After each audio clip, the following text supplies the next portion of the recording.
There's the scoring in this match between McIlroy and Bradley. It's only 164 yards down the hill, a little bit into the wind, maybe crossing, but 12 balls in the water here.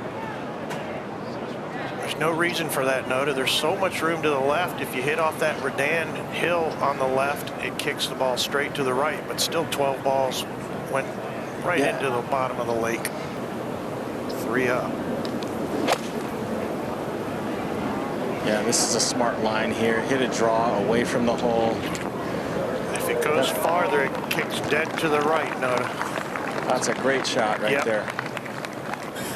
Not a lot of movement in Keegan's ball, so look for him to sort of start this right at Rory's, where Rory's ball ended up, taking that water out of play.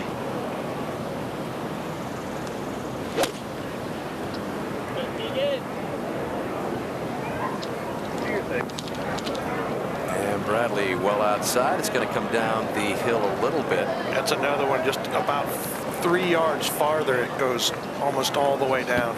Bradley needs to win to advance. And here is Keegan for birdie. Just coming in, just looking out just outside that left edge. Pretty flat overall, maybe a touchdown.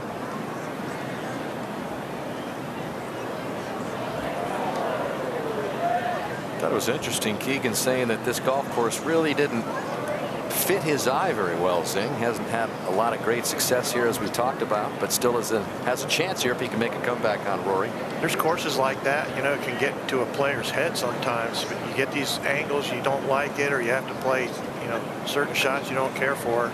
He visually can see a lot of right to left and utilize his driver as much as possible. He loves those tracks where he can just air it out and then go in and make a score. Well, his driver's his greatest weapon. He's only made 1 bogey so far. That's pretty strong. He hadn't made a bogey in 35 straight holes, so there's something about this that does fit his eye, no doubt. Yeah, he saw Bradley's ball not work as much to the left, so see if he adjusts here.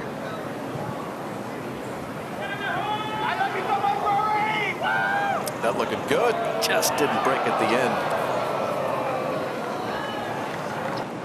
So we'll see what he can do on this hole again today after launching one yesterday. They're exactly 60 yards shorter today on average from yesterday. That is a no holes barred, fully released. Right down the middle, guys. There's not much prettier to watch in golf than Rory in full flight. He couldn't even take his eyes off it, and that went so far down the hill. There's our drone shot, brought to you by the Paradigm driver and irons from Callaway, providing a shift in perspective on this hole. In gear, back up on top of the hill is Keegan Bradley. And he's no slouch, Noda. He can get it out there. Oh, Keegan's a big guy. Real tall, real long limbs.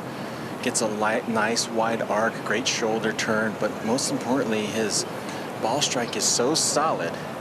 And you're helped by the downhill elevation change here, some 64 feet from the tee to the landing area. But it's just so tough when your opponent just blisters one down there. And you're already 3 down. This was a nice one down the right side, a little higher carry. I'm not sure it's going to get the run out. Fun for the fans to watch. It gets some serious hang time on this 558-yard hole. A couple of huge drives trying to pay him off as Keegan Bradley steps in. By the way, McIlroy hit another bomb out here. Mammoth tee shot, 359 yards into the wind. Keegan's left with 249. Rory left with less than 200. This is a much, much tougher shot from back here, and this is going to be tight here. Needs to carry. Needs a bounce. It's okay. Not My goodness. much, though. That's fantastic, actually. Squeeze that ball between the flagstick and the water. Look at Scotty Bell kind of smiling. Woo, we got away with that one. There's the difference in the drive, some 52 yards. Yeah, how are you going to beat a guy that can outdrive you by that much? That's the question of the day. And the answer right now is you're not. It's just too big an advantage at the moment. Yeah, it is quite of an advantage. Over 50 yards closer to the hole, sitting at 198. Ball sitting up in the rough here. The storm at Bermuda, so not going to be much issues getting solid contact. Looking out a little right of the hole. Yeah, and Keegan sent him a message. You know, he needs to hit a good shot here. Rory needs to keep it dry. He needs to keep it dry. Came over the top, and this is going to be wet. Right away. And that's a freebie for Keegan Bradley. But Keegan did it to him. You know, he forced his hand after he hit that shot. That's what match play is all about.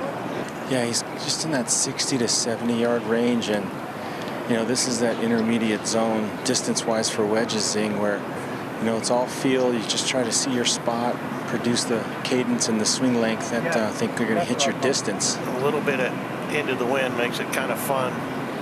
Yeah, he's got to be a little more aggressive. Anything landing short of the hole will not make it all the way there.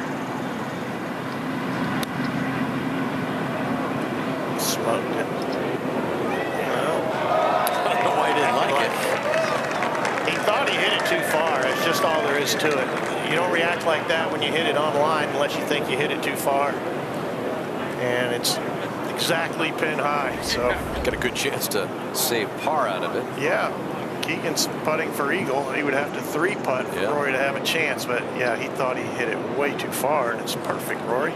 High praise from Zing. It's hard to do what he just did. All right, for eagle is Bradley. 2 putts to win it. McIlroy just with a par putt left. And look at, he guns this by. Good grief. So McIlroy still has hopes of a tie on this hole. After the water, it can all be forgotten here. This from 5.5 feet to tie the hole and keep his 3-up lead. This would be the all-time escape artist. Oh, wow. Yeah. Houdini. And maybe McIlroy just has Keegan Bradley's number. And under most circumstances with no wind, Rory can cover that easily. So it's just a smooth one. About 280 covers right in the center of the green, which is where he should be looking. The slope of the green as it pitches back toward the players will work from right to left. So anywhere in the center part of the screen, the ball will work back toward the hole. He had a big pull hook the last shot. Got to get that out of his head. Launches this way up in the air. Just a smooth swing there. This has plenty of juice on it. It sure does. So high, it just landed into that hill there soft. That's pretty pure. There's nothing better than watching a free-flowing Rory McIlroy. Back at 13, and we'll see if Keegan Bradley can do something with this 3-wood. Maybe just out to the right, but a good shot. And he's got a good angle. Long chip and run there, up and over. That thing breaking left. To 13. And Keegan Bradley's second shot. He's got to get it a little bit more over there. This is actually pretty good. Pitching into that slope and hard left. And now Rory at 13.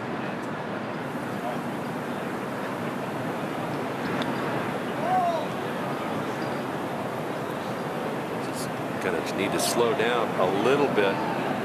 Been really tough for guys to keep it on the high side, putting from that angle over there. McIlroy is 3-up in the match. Back here at 13, McIlroy trying to make his birdie putt. Oh, whoa, dead pull. A little quick there. Back here 13, Keegan Bradley has a chance to win the hole, and he does. So he cuts into that 3-up lead. He's 2 down now. A lot of golf potentially left for him. Keegan Bradley is away. Well, Zing, he's got to believe he's got a little burst of inspiration after that last hole, walking out of there having won the hole and made up for what that big loss on 12. So kind of evened itself out, and now standing right here in the middle of the fairway at 151. Not doing anything but helping. Straight Yeah, out. 3 down seems a little much at this point, but 2 down just seems so much more doable. It really is, Danny. You know, because you're one win away from putting this thing, you know, to a real good back and forth. And we'll add that he has to win the match as well. This is a bad swing for Keegs. Oh, deep into the right. Yeah, that's really bad. Well, here's where Rory's drive ended up. Another big one out there, 366 yards. You know, his club head speed on 12 was 124 miles an hour. He shortened his driver by a half an inch this week from 44 3/4 to 44 1/4. And usually when you shorten by a half inch, it means about 3 miles an hour for these guys, but I don't know if that's the case with Rory. Yeah, even with the downwind, he's going to be able to hold this, put enough spin on it, it'll stop basically right where it hits.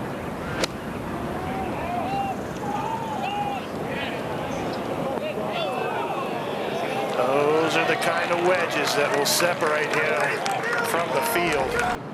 Keegan Bradley's third at this par 4 14th. It's pretty simple. Good kick. Oh, and man, just about made it. Well, he played that just right. Back at 14, McIlroy honing in on this one.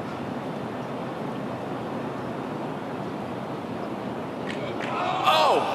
Well, what kind of mess around is that? Not quite a 360, but about as close as you can get. Very close to grabbing a 3-up lead if that goes down. Oh, my goodness. How did that come out of there? Keegan Bradley is 2 down to Rory McIlroy as they play 16.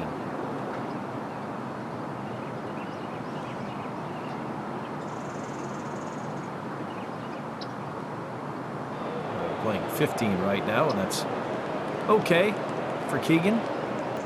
And now Rory to answer.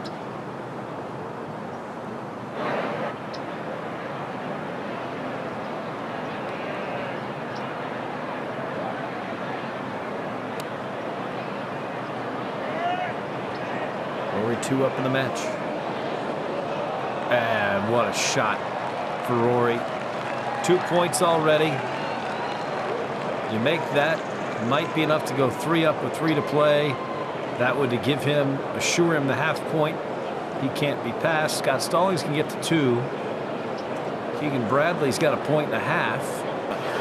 Those lofted clubs around the green, but feels like he can get a true roll coming off of this fringe, and pretty simple read, going to work a little from his right to left, and zing, he's got to feel like if he can make this, just put a little bit of pressure on that short one of Rory, he still might have a chance to walk out of here. That's his brain, I guarantee you. That's all he's thinking about. And he's been pretty confident with his putting. He's been working with Phil Kenyon for about a year and a half. He said, this is the best I've ever putted since the old days of the belly putter. There you go. He needs this one. Rory's in there tight for birdie. That's not going to get there. That's like putting through Velcro. Saturday's play and win the group. Watch the flow of the putter heads. See if it flows freely. It does. Yep, and there's the switch back to the new putter. And that seals the deal for Rory winning the group. He moves on to Saturday. And we go to 16. Rory McIlroy has 2 putts to win his match. Been pretty dominant, Steve, the entire week so far.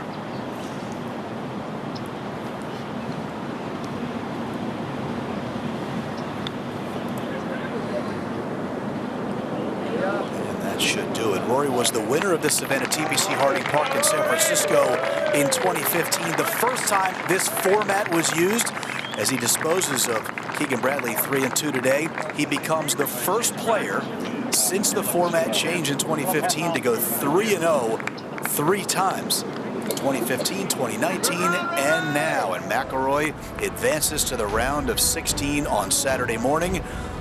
Denny McCarthy loses to Scott Stallings 1-up. Scott is the winner, so McIlroy in dominating fashion handles that group 3, and he moves on to Saturday. Rory, your driving looked right on point again today. It was too good on 12, wasn't it? It just looked yeah, fantastic. almost. Yeah, it was a bit of an awkward life with the second shot there, but yeah, you know, more of the same again. I think as every day goes by, I was saying to Harry out there, like the more and more confidence I'm getting with it, which is great. You know, it's nice to stand up on a tee box and have that freedom.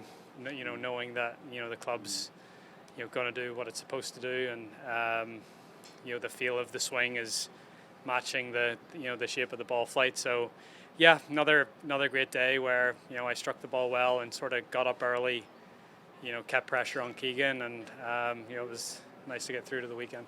It was such a great reaction to your drive on Thursday night. Fact said it was one of the greatest tee shots in the history of this game. How do you reflect on it? I think that's a little bit of hyperbole there, but it would honestly, for me, the 2 shots into 16 yesterday were better than the drive on 18. Drive on 18 was great, and you know the length and the accuracy and whatever, it was a good shot, but there was a few more shots out there yesterday that pleased me more than that tee shot. That tee shot's got all the headlines and the attention, but there's other parts of the game that I'm you know, a lot more pleased with and happy with. It's a little more translatable as the year goes on. Lucas tomorrow, he's bounced back incredibly from the players when he had a terrible time. Yeah, both of us did. Yeah, look, TPC is one of those golf courses. If you're just a little off, it feels like it magnifies, you know, the misses that you have there, and you know, obviously we both missed the cut. Lucas shot a couple of high numbers, but as you see this week, you know, it reading into that too much, especially around that golf course, you know, it just isn't. You know, I don't think it's. You know, that the performances around TPC, apart from obviously Scotty, who's, you know, playing the best golf in the world right now, you know, you can, you know, take those performances with a pinch of salt, because it's such a different golf course than so many others that we play. How would you grade where your game is this week? Through 3 days. It's getting there. It's very solid. I haven't made a bogey in the last couple of days. I think I've only made 1 in the last 3. It's good. It's probably as good as it's felt all year, which is nice going into obviously the next couple of weeks. And your short game looks as sharp as I've ever seen it. Yeah, Fantastic. short game. You know, everything sort of is on point. You know, I missed a couple of short ones out there later on in the day, but I was really pleased with how I putted the start of the match. I held some nice putts, so that's the only thing I would say, is just sort of tidying up that and trying to, you know, feel a little more solid with the putting, but the rest of the game feels in really good shape. To watch another DP World Tour video, click here, and to subscribe, click here.